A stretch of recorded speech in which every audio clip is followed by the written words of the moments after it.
विद्यार्थी मित्रों, हमने तृतीय वर्ष बीए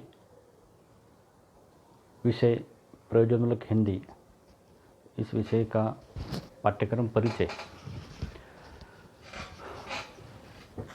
परिचय इसके पूर्व कर लिया है। आज हमें प्रयोजनमूलक हिंदी प्रयुक्ति के माध्यम इस विषय का अध्ययन करना है। इसमें हमें सबसे पहले प्रयुक्ति शब्द को समझना है। हिंदी में प्रयुक्ति शब्द अंग्रेजी के रजिस्टर शब्द के पर्याय रूप में प्रचलित हुआ, जिसका अभिप्राय है किसी क्षेत्र विशेष या विषय विशेष में ही किसी विशिष्ट शब्द का प्रयोग, यानी किसी विशेष कार्य के लिए प्रयुक्त शब्द या विशिष्ट क्षेत्र के लिए प्रयुक्त शब्द, उसे यहाँ प्रयुक्ति कहते हैं या रजिस्टर कहते हैं। दूसरे शब्दों में प्रयोजन के आधार पर भाषा के स्वरूप भेद को जो नाम दिया जाता है उसे प्रयुक्ति कहते हैं। यानी भाषा जिस रूप में प्रयुक्त होती है उस रूप को जो नाम दिया जाता है उसे प्रयुक्त कहते हैं। या विभिन्न क्षेत्रों में प्रयुक्त भाषा एक विशिष्ट प्रकार की प्रयुक्ति कहलाती है। जैसे रेलवे में अलग रूप से शब्द प्रयुक्त होते हैं, उसी प्रकार बैंकों में अलग रूप से शब्द प्रयुक्त होते हैं। तो यहाँ मंडल शब्द रेलवे में अलग रूप में प्रयुक्त होता है, वही मंडल शब्द बैंक में या अन्य सरकारी क्षेत्रों में अलग रूप से प्रयुक्त होता है। तो उस प्रयुक्ति भिन्नता को या भेद को यहाँ उस क्षेत्र की प्रयुक्ति कहा जाता है। भाषा विज्ञान के अंतर्गत रजिस्टर शब्द के जो पर्याय हैं वह विशिष्ट अर्थ में है। प्रयोग के भेद के आधार पर भाषा के स्वरूप भेद को जो नाम दिया जाता है उसे ही रजिस्टर कहते हैं। हिंदी भी यहाँ आज प्रयोजनमूलक रूप में अनेक जगह प्रयुक्त होती हैं और भाषा के विषयगत, भूमिकागत तथा संदर्भगत अनुप्रयुक्ति के अनुसार ही भाषा प्रयुक्ति में भेद किए जाते हैं। जैसे एक लीडले विद्वान ने भाषा प्रयुक्ति के वर्गीकरण 3 आधार पर किए हैं: वार्ता क्षेत्र प्रकार और वार्ता शैली। यानी वार्ता या बातचीत या भाषिक व्यवहार जिस क्षेत्र में होता है उस क्षेत्र की प्रयुक्ति। दूसरा है वार्ता क्षेत्र के प्रकार, यानी जो व्यवहार है उस क्षेत्र में किन प्रकारों में होता है, किस दृष्टि से होता है, उससे वार्ता प्रकार कहा गया है। और वार्ता शैली यानी वो जो वार्ता है किस पद्धति से होती है। शैली का मतलब अंग्रेजी में स्टाइल होता है या भाव अभिव्यक्ति की पद्धति होती है, तो उस पद्धति को यहाँ शैली कहा गया है। तो यह वार्ता, बातचीत या लिखित व्यवहार उसकी शैली अलग अलग होती है। तो यहाँ बैंकों में प्रयुक्त भाषा अलग है, रेलवे में प्रयुक्त भाषा अलग है, सरकारी क्षेत्रों में या सरकारी कार्यालयों में प्रयुक्त भाषा अलग है। तो जैसे तेल क्षेत्र है, भारतीय जीवन बीमा निगम है, इन क्षेत्रों में यहाँ शब्दों का जो प्रयोग है या भाषा का जो प्रयोग है वह अलग रूपों में होता है। ऐसे वार्ता क्षेत्र बदल जाते हैं, उनकी शैली बदल जाती है और उन्हीं के आधार पर उसके प्रकार हम निश्चित करते हैं। तो संविधान की राजभाषा जो हिंदी है, उसी राजभाषा हिंदी के प्रयुक्त माध्यम यहाँ अलग अलग क्षेत्रों में अलग अलग रूपों में दिखाई देते हैं। इसी के आधार पर हमारे अध्ययन के लिए यहाँ प्रयोजनमूलक हिंदी प्रयुक्ति के माध्यम जो हैं उसमें सबसे पहले खड़ी बोली है। खड़ी बोली यह पहले बोली भाषा थी। इसका जो इतिहास है लगभग 1000 साल पूर्व का है। संविधान की राजभाषा खड़ी बोली का ही मानक एवं परिष्कृत रूप है। इसका जो अर्थ है खड़ी बोली का वह है उठी हुई, अर्थात उन्नत, ठेठ या कर्कश अथवा खरी आदि इसके अर्थ किए जाते हैं। और इस भाषा का जो विकास है वो विकास यहाँ अनेक बोली भाषाओं से हुआ है, लेकिन इस भाषा को हिंदुस्तानी कहा गया है। मैंने 1000 साल से यह प्रयुक्त होने के कारण अनेक शासकों के समय इस भाषा को यहाँ हिंदुस्तानी के रूप में जाना जाता था। तो यह आधुनिक हिंदी जिसे भारतीय संविधान ने संघ की राजभाषा के रूप में भी अपनाया है और आज जो ज्ञान विज्ञान के अनेकविध प्रयोजनमूलक रूपों में प्रयुक्त हो रही है, वो वास्तविक खड़ी बोली का ही मानक एवं परिष्कृत रूप है। भाषा विज्ञान की दृष्टि से खड़ी बोली मानक हिंदी, उर्दू, हिंदुस्तानी की मूलाधार बोली है। खड़ी बोली निम्नलिखित स्थानों के ग्रामीण क्षेत्रों में बोली जाती है: अम्बाला, बिजनौर, मेरठ, मुजफ्फरनगर, सहारनपुर, देहरादून के मैदानी भाग, दिल्ली, करनाल, रोहतक, हिसार, मुरादाबाद आदि क्षेत्रों में। आप ये क्षेत्र जानते हैं कि ये भारत के उत्तर क्षेत्र हैं या उत्तर भारत में ये शहर आते हैं। वहाँ यह आम बोलचाल की भाषा है, उनके व्यवहार की भाषा है। तो यह उस भाषा के क्षेत्रीय नाम है। यह खड़ी बोली जो शब्द है इसका परिचय हमने कर लिया है। तो यह शब्द आज यहाँ एक परिष्कृत रूप में, शुद्ध रूप में ग्रहण किया गया है। खड़ी बोली शुरू में एक बोली थी, बाद में अपनी उन्नति की चरम सीमा में पहुंचकर हिंदी भाषा बन गई। प्रसिद्ध भाषाविद यहाँ ग्रियर्सन ने अपने अध्ययन में इसे दिल्ली के आसपास बोली जाने वाली ठेठ बोली कहा है, जिसे वास्तव में यहाँ 11वीं शताब्दी से उसका आरंभ माना जाता है। यानी इस देश में मुसलमानों के आगमन से ही इसका आरंभ या उद्भव माना जाता है। इसने धीरे धीरे शासन तथा व्यवहार में प्रगति की और इस भाषा ने आगे चलकर फारसी, अरबी तथा तुर्की के साथ जो संपर्क हुआ तो उस भाषा के भी शब्द गढ़ लिए। साथ ही उसके शब्द भंडार में इतना बाहुल्य हुआ कि आज एक मिश्रित या विकसित भाषा के रूप में वह जानी जाती है।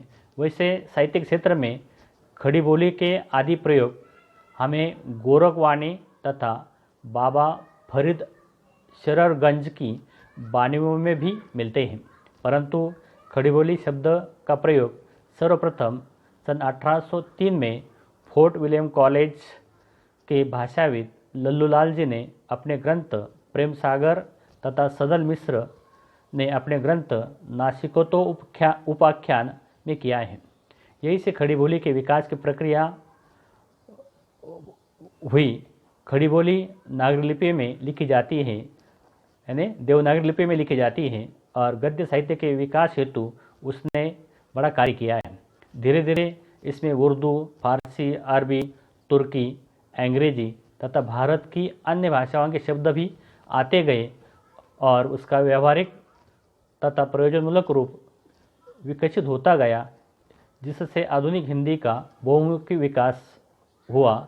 आधुनिक युग में प्रयुक्त खड़ी बोली का ही विकसित रूप आज हम तकनीकी तथा वैज्ञानिक शब्दों तथा ग्रंथों के निर्माण में कर रहे हैं। समय परिवर्तन के साथ खड़ी बोली हिंदी एक सर्वसमावेशक प्रगत भाषा के रूप में उन्नति के चरम उत्कर्ष पर पहुंच गई है, जिसने हिंदुस्तानी तथा अन्य भारतीय भाषाओं के प्रयुक्त रूपों को आत्मसात कर लिया है। तो इस तरह खड़ी बोली का जो विकास है वो खड़ी बोली का विकास हमें 1000 साल से दिखाई देता है और इसी खड़ी बोली ने आगे चलकर एक परिनिष्ठित या विकसित भाषा रूप दिया है, जिसका नाम मानक भाषा है। तो यहाँ प्रयोजनमूलक हिंदी के प्रयुक्ति माध्यम का दूसरा जो माध्यम है वो मानक भाषा। मानक भाषा का मतलब होता है स्टैंडर्ड भाषा, सबसे विकसित भाषा, उसे मानक भाषा कहा जाता है। कि किसी भी भाषा का उसके विभिन्न रूपों की अभिव्यक्ति के माध्यम के लिए उसका मानक रूप ही प्रयुक्त होता है। इसीलिए हिंदी को प्रयोजनमूलक प्रयुक्ति के माध्यम के रूप परिप्रेक्ष्य में उसके मानक रूप पर यहाँ विचार करना हमें आवश्यक है। भाषा विज्ञान के अनुसार मानक भाषा को आदर्श भाषा, टकसाली तथा परिनिष्ठित भाषा भी कहते हैं। सभ्यता के विकास के साथ किसी विशिष्ट भाषा क्षेत्र की बोली को आदर्श मानकर उसका प्रयोग पूरे क्षेत्र के संबंधित कार्यों के लिए किया जाता है। इसे ही आदर्श या मानक भाषा कहा जाता है। मानक भाषा साहित्य के साथ शिक्षित वर्ग के लोगों की भाषा शिक्षा, पत्राचार तथा व्यवहार आदि की भाषा हो जाती है। आदर्श या मानक भाषा के तत्कालीन स्वरूप को ग्रहण कर उसका व्याकरण तथा उच्चारण आदि की प्रक्रिया लगभग निश्चित कर दी जाती है और इस प्रकार मानक भाषा स्थिर तथा सुस्थापित हो जाती है। मानक भाषा पर प्रादेशिक बोलियों का भी प्रभाव अवश्य दिखाई देता है। ये प्रभाव शब्द समूह, व्याकरण तथा उच्चारण आदि रूपों में भी होता है। मानक भाषा के मौखिक और लिखित रूप प्रचलित हैं, किंतु मौखिक रूप की अपेक्षा लिखित रूप अधिक सुसंस्कृत, संस्कारक्षम होता है। मानक भाषा की उपयुक्त कसौटियों को दृष्टिगत रखकर देखें तो हम पाएंगे कि आज की मानक हिंदी का रूप खड़ी बोली से विकसित हुआ है और इसमें अनेक देशी तथा विदेशी भाषाओं की अनुप्रयुक्त शब्दावली का समावेश हो गया है। इसकी लिपि देवनागरी है और उसमें आवश्यकता एवं समय अनुसार परिवर्तन कर लिए गए हैं। उसकी वर्तनी का स्वरूप भी लगभग निश्चित है और साहित्य के साथ साथ अनेक राज्य सरकारों ने भी, मुख्यतः उत्तर भारत के राज्य सरकारों ने इसे राज्य भाषा के रूप में भी स्वीकार किया है एवं भारतीय संघ की राजभाषा के रूप में वह प्रतिष्ठित हो चुकी है। इतना ही नहीं, इस मानक हिंदी का अध्ययन अध्यापन भारत के अलावा विश्व के लगभग 160 विश्वविद्यालयों में हो रहा है तथा विश्व के अनेक भाषाओं में वह अग्रसर हैं। यह तथ्य लगभग सर्वसामान्य हो गया है कि विश्व की 3000 भाषाओं की तुलना में हिंदी की देवनागरी लिपि कंप्यूटरों के लिए सर्वाधिक सुविधाजनक एवं वैज्ञानिक है। अतः हिंदी भाषा के इसी मानक रूप के माध्यम से उसमें अनेकविध वैज्ञानिक, तकनीकी एवं मानविकी आदि का संदर्भ साहित्य निर्माण हो रहा है और देश की राजभाषा के रूप में यही रूप प्रयुक्त किया जा रहा है। इसे ही मानक भाषा कहा जाता है। आगे हमें प्रयोजनमूलक हिंदी प्रयुक्ति के माध्यम के रूप में संपर्क भाषा का परिचय देखना है। संपर्क भाषा वस्तुतः कोई भाषा भेद नहीं है, उसे हम भाषा प्रयुक्ति के अंतर्गत रख सकते हैं और इसी संकल्पना के परिप्रेक्ष्य में उसका विचार तर्कसंगत होगा। संपर्क भाषा की संकल्पना वास्तव में देश की बहुभाषी स्थिति अथवा अंतर्राष्ट्रीय मंच पर अनेकविध भाषाओं के कारण उपस्थित होकर सामने आती है। परिभाषा के रूप में कहा जा सकता है कि अनेक भाषाओं की उपस्थिति के कारण जिस सुविधाजनक विशिष्ट भाषा के माध्यम से व्यक्ति राज्य राज्य केंद्र तथा देश विदेश के बीच संपर्क स्थापित किया जाता है, उसे संपर्क भाषा की संज्ञा दी जा सकती है या कॉन्टैक्ट या इंटर लैंग्वेज कहा जा सकता है। संपर्क भाषा एक व्यापक संकल्पना है जो व्यक्ति, राज्य, राष्ट्र एवं अंतर्राष्ट्रीय रूप में द्विपक्षीय भाषिक संबंधों के बीच भावात्मक एवं व्यावहारिक कड़ी का महत्तम कार्य करती है। इसी बहुभाषिक देश की प्रमुख राष्ट्रभाषा अथवा राजभाषा राज्य समुदाय तथा जन सामान्य की सुविधानुसार संपर्क भाषा का रूप धारण कर प्रस्तावित हो जाती है। दूसरे शब्दों में कहा जा सकता है कि किसी बहुभाषी राष्ट्र में जो भाषा अधिक से अधिक लोग बोल और समझ सकते हैं तथा अपनी सहज भाषा प्रकृति के फलस्वरूप पूरे राष्ट्र में व्यावहारिक रूप से संपर्क स्थापित करने का कार्य करती है, वही भाषा संपर्क भाषा का स्थान लेती है। इस तरह संपर्क भाषा की मुख्य विशेषता उसकी बोलचाल की प्रयुक्ति एवं सरलता होती है। इसमें पारिभाषिक, वैज्ञानिक तथा तकनीकी शब्दावली का प्रयोग अपेक्षाकृत कम रहता है और हो भी तो वह संपर्क की प्रयोजन पूर्ति हेतु विद्यमान रहता है। संपर्क भाषा कानूनी बाध्यताओं से अलग स्वाभाविक ढंग से प्रयुक्त होकर विकसित होती हैं, जिससे भाषिक, सामाजिक तथा सांस्कृतिक आदान प्रदान में वृद्धि होती है। इसी प्रकार संपर्क भाषा परिस्थितिजन्य आवश्यकता की पूर्ति के माध्यम के रूप में जनसाधारण द्वारा स्वेच्छा, किंतु राज्य सरकारों या देश विदेश के केंद्र सरकारों द्वारा कानूनी बाध्यताओं के परिणाम स्वरूप भी अपनाई जाती है। भारत में संपर्क भाषा के रूप में हिंदी को या अपनाया गया है। वैसे अप्रत्यक्ष रूप से संविधान के अनुच्छेद 351 के अनुसार जब हिंदी भाषा के विकास के लिए निर्देश का प्रावधान किया गया, तब अप्रत्यक्ष रूप से हिंदी को संपर्क भाषा के रूप में ही विकसित करने पर जोर दिया गया। उक्त अनुच्छेद में ऐसी हिंदी का विकास करने का निर्देश है जिसमें हिंदुस्तानी और अन्य भारतीय भाषाओं की शैली, रूप तथा पदावली को आत्मसात करके संस्कृत तथा अन्य देशी विदेशी भाषाओं से भी शब्द ग्रहण कर उसका ऐसा रूप उभरे जो भारत की सामाजिक संस्कृति के अभिव्यक्ति का माध्यम बन सके। किंतु प्रत्यक्ष रूप से संविधान में कहीं भी संपर्क भाषा का प्रत्यक्ष उल्लेख नहीं है। सन 1965 के बाद हिंदी को संपर्क भाषा के रूप में अधिक मान्यता प्राप्त हुई। सन 1991 की जनगणना के आंकड़ों के अनुसार भी हिंदी ही एकमात्र ऐसी भाषा है जिसे भारत के अधिक से अधिक लोग लिख, पढ़, समझ तथा बोल सकते हैं। सरकारी कामकाज, सक्रिय राजनीति तथा वाणिज्यिक प्रचार प्रसार के अतिरिक्त देश भर के विभिन्न राज्यों, वर्गों एवं बहुभाषा भाषिक लोगों में सामाजिक, धार्मिक, आर्थिक, राजनीतिक, साहित्यिक तथा सांस्कृतिक आदान प्रदान व व्यवहार के लिए हिंदी ही संपर्क सूत्र के रूप में प्रयोग में लाई जाती है। अतः संपर्क भाषा देश के लिए जैसे आवश्यक है, वैसे ही अंतर्राष्ट्रीय स्तर पर भी कोई न कोई एक संपर्क भाषा होती है।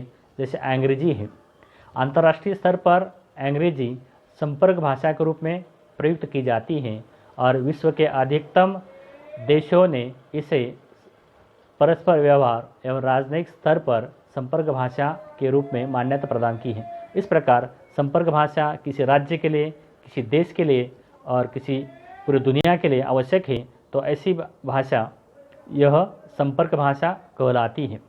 अगली जो भाषा है वह है राष्ट्रभाषा, यानी प्रयोजनमूलक हिंदी प्रयुक्ति का जो माध्यम है वह राष्ट्रभाषा। तो आपने इसके पहले जान लिया है कि राष्ट्रभाषा किसे कहते हैं, कि जो पूरे राष्ट्र में बोली जाती है, समझी जाती है, उस भाषा को राष्ट्रभाषा कहा जाता है। क्योंकि राष्ट्रभाषा शब्द बड़ा व्यापक और सर्वसमावेशी है। राष्ट्रभाषा की संकल्पना में मातृभाषा, राज्य भाषा या प्रादेशिक भाषा, संपर्क भाषा तथा राजभाषा आदि का सहज समावेश हो जाता है। राष्ट्रभाषा को लोक भाषा या लिंग्वा फ्रैंका भी कहा जाता है।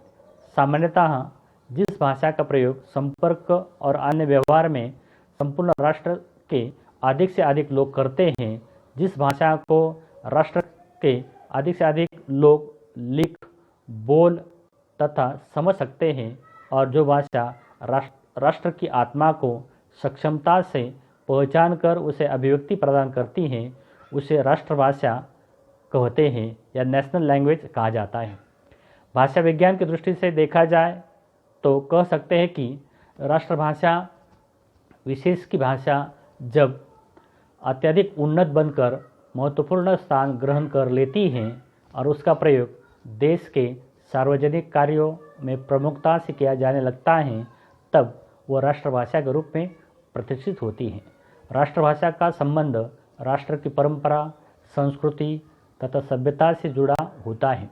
राष्ट्र के ऐतिहासिक, सामाजिक, सांस्कृतिक तथा राजनीतिक परिप्रेक्ष्य में राष्ट्रीय आवश्यकता तथा अस्मिता के रूप में राष्ट्रभाषा विकसित होकर पनपती है। राष्ट्रभाषा जनता के बीच उभर कर बढ़ती है, इसीलिए वह संपूर्ण राष्ट्र की वाणी के रूप में महत्व प्राप्त करती है।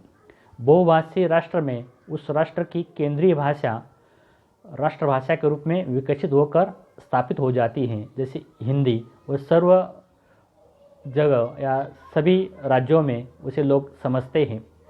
राष्ट्रभाषा के गुणों में मुख्य रूप से सरलता, सुगमता, स्पष्टता, संचार सुलभता, सर्वग्राह्यता तथा लोकप्रियता आदि की गणना की जा सकती है। उसमें राजभाषा में समाविष्ट क्लिष्टता, दुरूहता तथा कानूनी बाध्यता नहीं होती। वो राष्ट्रीय चेतना, राष्ट्र गौरव तथा राष्ट्रीय एकता के अविभाज्य अंग के रूप में प्रतिष्ठित होती हैं। इसीलिए राष्ट्रभाषा केवल देश की अपनी ही कोई भाषा हो सकती है, विदेशी भाषा नहीं। विदेशी भाषा किसी राष्ट्र की राजभाषा अथवा सहभाषा अथवा संपर्क भाषा बन सकती है, परंतु वह राष्ट्रभाषा कभी नहीं हो सकती। किसी राष्ट्र की राष्ट्रभाषा उस देश की राज्य या प्रादेशिक तथा राजभाषा संपर्क भाषा ही हो सकती है। जैसे आज हिंदी यहाँ मुख्यतः देश की राष्ट्रभाषा है। भारतवर्ष में राष्ट्रभाषा का प्रश्न राष्ट्रीय आंदोलन से जुड़ा हुआ है। भारत बहुभाषी देश है और पूरे देश को एक सूत्र में बांधने का काम यहाँ हिंदी के माध्यम से होता है और उसे ही राष्ट्रभाषा होने का गौरव प्राप्त है। किंतु भाषिक एकता, समानता और महत्ता बनाए रखने के लिए हमारे संविधान की 8वीं अनुसूची में भारत की प्रमुख लगभग 22 भाषाओं को राष्ट्रीय भाषाओं का दर्जा दिया गया है। फिर भी राष्ट्रीय आंदोलन के प्रारंभ से देश में राष्ट्रभाषा का गौरव हिंदी को प्राप्त है। राष्ट्रपिता महात्मा गांधी ने सन 1917 में भारत की राष्ट्रभाषा के बारे में अपने विचार व्यक्त करते हुए कहा था कि किसी भी भाषा में राष्ट्रभाषा बनने के लिए निम्नलिखित गुण जरूर होने चाहिए। एक, उसे सरकारी कर्मचारी आसानी से सीख सके। वह समस्त भारत में धार्मिक, आर्थिक, राजनीतिक संपर्क के माध्यम के रूप में प्रयोग के लिए सक्षम हो। वह अधिकांश भारतीयों द्वारा बोली जाती हो। 3, सारे देश को उसे सीखने में आसानी हो। 5, ऐसी भाषा को चुनते समय अस्थायी, उसी प्रकार क्षणिक परिस्थिति को महत्व न दिया जाए। तो इस दृष्टि से यहाँ राष्ट्रभाषा के रूप में हमें हिंदी ही मुख्य रूप से यहाँ राष्ट्रभाषा लगती है। और यह राष्ट्रभाषा आज पूरे देश में त्रिभाषा के रूप में कुछ राज्यों ने अपनाई है। इसी राष्ट्रभाषा से हमारे देश की एकता, अखंडता बरकरार है। इसलिए हिंदी राष्ट्रभाषा है, यह हमें ध्यान रखना है। इसके बाद अगला जो प्रयुक्ति का माध्यम है वह है राजभाषा। इसे ऑफिशियल लैंग्वेज भी कहा जाता है। हिंदी में राजभाषा शब्द अंग्रेजी के ऑफिशियल लैंग्वेज के पर्याय के रूप में प्रयुक्त हो रहा है। इस शब्द का प्रयोग कानूनी तौर पर स्वतंत्र भारत के संविधान में सर्वप्रथम किया गया। राजभाषा एक पारिभाषिक शब्द है जिसका अर्थ है सरकारी कामकाज के लिए प्रयुक्त भाषा। भारत का संविधान बनने से पहले राजभाषा शब्द का प्रयोग राष्ट्रभाषा और राज्य भाषा के अर्थ में भी अनेक विद्वानों ने तथा भाषाविदों द्वारा किया जाता था, जो सही नहीं था। वास्तव में राष्ट्रभाषा, राज्य भाषा और राजभाषा शब्दों में सूक्ष्म किंतु स्पष्ट भेद है। राष्ट्रभाषा संपूर्ण राष्ट्र के लोगों द्वारा संपर्क हेतु स्वतः प्रयुक्त एवं मान्य होती है, जबकि राजभाषा सरकारी कार्य चलाने के लिए विधि द्वारा मान्यता प्राप्त होती है। राजभाषा किसी विशिष्ट राज्य के लोगों की तथा उस राज्य के राजकाज के लिए विधि द्वारा मान्यता प्राप्त भाषा होती है। राज्य भाषा और राजभाषा की तुलना में राष्ट्रभाषा की संकल्पना अधिक विस्तृत, सर्वसमावेशी तथा अस्मिता लिए होती है। राजभाषा शब्द के अंतर्गत राज शब्द से कुछ विद्वानों तथा जन सामान्य में कुछ भ्रांतियाँ हैं और इसी के कारण वे राजभाषा में राजा की भाषा, राज्य की भाषा अथवा राज की भाषा आदि अर्थ ग्रहण करते हैं।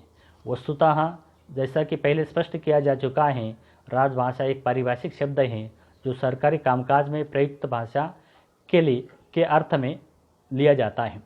हमारे संविधान में अध्याय 17 अनुच्छेद 343 के अनुसार संघ की राजभाषा देवनागरी लिपि में लिखी हिंदी होगी किया गया है। यहाँ संघ की राजभाषा से तात्पर्य है संघ के विधानांग, कार्यांग तथा न्यायांग आदि तीनों प्रमुख अंगों के कार्यकलाप में प्रयुक्त भाषा से है। अतः राजभाषा की परिभाषा पर विचार करते हुए संक्षेप में कहा जा सकता है कि किसी भी प्रकार की सरकार के विधानांग, कार्यांग तथा न्यायांग के कार्यकलाप के लिए माध्यम के रूप में प्रयुक्त संवैधानिक मान्यता प्राप्त भाषा ही राजभाषा कहलाती है। तो विद्यार्थी मित्रों, राजभाषा की कुछ प्रमुख विशेषताओं को यहाँ रेखांकित किया जा सकता है। जैसे राजभाषा विधि द्वारा मान्यता प्राप्त होती है। राजभाषा एक प्रयुक्ति के रूप में प्रयुक्त होती है। इसकी प्रमुख विशेषता यह है कि इसकी शब्दावली पारिभाषिक होती है और इसका साहित्य सरकारी साहित्य कहलाता है। राजभाषा हमेशा शासन से जुड़ी रहती है, आवश्यक नहीं कि वह जन सामान्य से जुड़ी हो। किसी देश की राजभाषा राष्ट्रभाषा और राज्य भाषा भी हो सकती है। जैसे भारत में हिंदी भाषा इन तीनों रूपों में है। यह आवश्यक नहीं कि राजभाषा संबंधित राष्ट्र की राष्ट्रभाषा भी हो। जैसे अंग्रेज शासन के समय देश की राजभाषा अंग्रेजी थी, जो भारत की राष्ट्रभाषा नहीं थी।